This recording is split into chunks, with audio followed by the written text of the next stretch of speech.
Hello, this is Caitlin Shoemaker, and this is my instructional technology portfolio that was created using Squarespace.com.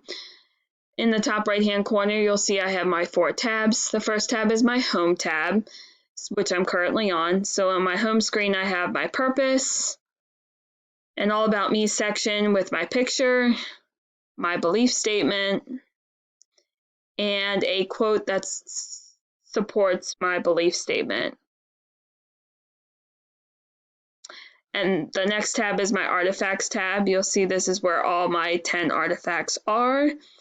Each artifact states a little blurb about it and then has a read more tab or link. When I click on that read more link, it brings me to the artifact's own page where it states the description, the link for the artifact, the AECT standards that it supports, and my analysis. For the AECT standard, you'll see that's also a link. When I click on that link, it brings me to the AECT standards tab. And here you'll see I have all 5 standards. And for each standard, it states the artifacts that support the standard and another read more link. When I click on the read more link, it brings me directly to the standard, which states what the standard is, the artifacts, and how the artifacts relate to the standard. And as you can see, each one of these artifacts is also a link itself that links it back to the artifacts page for that specific artifact. And then the last tab is my references tab. So now I'm going to showcase 3 artifacts that I feel proud of. The first one is my e-learning course.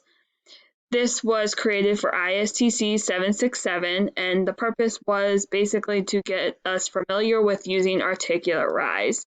We had to create a very short lesson on any topic that we wanted. So this course I created was all about using area models, and it can be used for parents, teachers, and students. They would click on this link, click here link, and they would get to this course where they would click start course, and they'll just walk through this course at their own pace, completing every single part of this course. There's questions, there's videos, there's guided practices, there's even the answer for the guided practice, there's an independent practice, and a summary with major takeaways. The next artifact I would like to showcase is my assessment portfolio. This was created for my SPED Ed 632 course. The purpose of this was to showcase formal and informal assessments that I currently use in the classroom and how they are appropriate for CLD learners. I created this presentation using Canva. And so when I click on this link, it links me to my presentation of my assessment portfolio. This portfolio has all the informal assessments that I currently use, and I could use this presentation in the future by adding more formal and informal assessments that I currently use, just to give future employers an idea with what I have used in the classroom.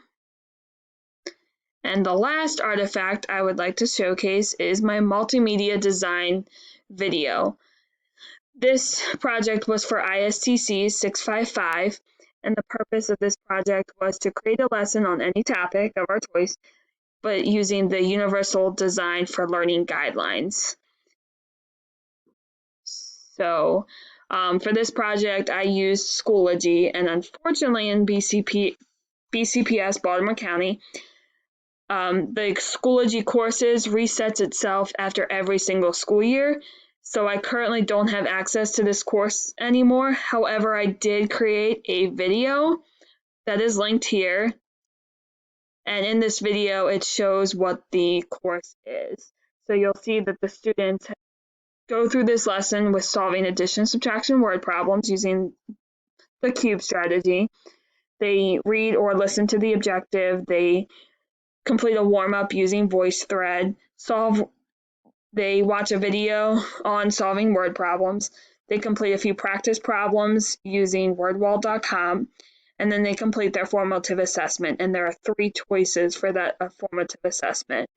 And then there's a folder for math tools. So that is my instructional technology portfolio. Thanks for watching.